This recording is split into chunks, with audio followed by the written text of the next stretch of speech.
Yesus Kristus kita kenal sebagai juru selamat dunia. Dialah satu-satunya penebus kita, dan karena dialah maka kita semua diselamatkan. Tapi ada orang bertanya, mengapa harus Yesus? Jikalau memang dunia membutuhkan seorang juru selamat, mengapa juru selamatnya harus Yesus dari Nazaret dan bukan manusia yang lain di kolong langit ini?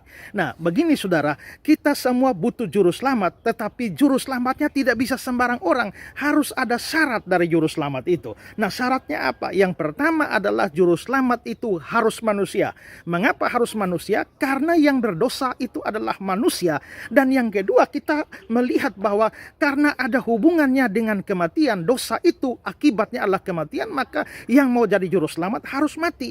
Maka kalau dia bukan manusia, dia adalah Allah atau malaikat di surga, dia tidak bisa mengalami kematian. Dan karena itu maka syarat pertama adalah harus manusia. Syarat yang kedua adalah dia tidak boleh berdosa sama sekali.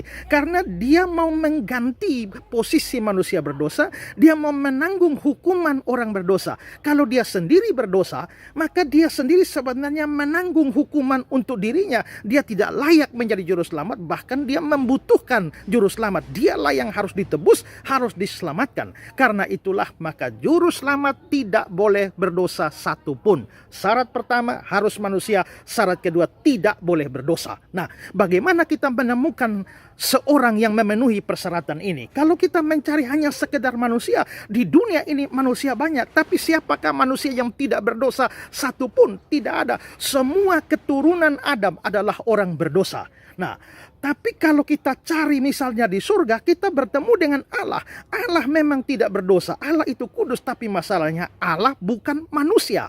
Jadi di sini ada syarat nomor 1, tidak ada syarat nomor 2. Di sana ada syarat nomor 2, tapi tidak ada syarat nomor 1. Jadi bagaimana kita menemukan seorang juru selamat? Seorang manusia tanpa dosa. Nah, ada manusia tapi berdosa. Di sana ada yang tak berdosa tapi bukan manusia. Tapi Allah adalah Allah yang tidak kehabisan akal. Allah mempunyai solusi satu-satunya, yaitu Allah yang tidak berdosa itu jelma jadi manusia. Karena dia jelma jadi manusia, maka sekarang syarat pertama terpenuhi, yaitu seorang manusia. Tapi pada waktu dia jelma jadi manusia, dia tidak berhenti jadi Allah. Allah itu adalah Allah yang suci. Karena itulah dia mempunyai sifat tidak berdosa. Maka Yesus Kristus yang lahir ke dunia itu akhirnya menjadi manusia tanpa dosa sama sekali. Kalau dia manusia tanpa dosa, maka dia memenuhi syarat sebagai juru selamat yang pada akhirnya membayar hutang dosa di atas kayu salib. Itulah sebabnya tidak ada orang lain bisa jadi juru selamat. Satu-satunya juru selamat adalah Yesus Kristus. Percayakah Anda akan Dia?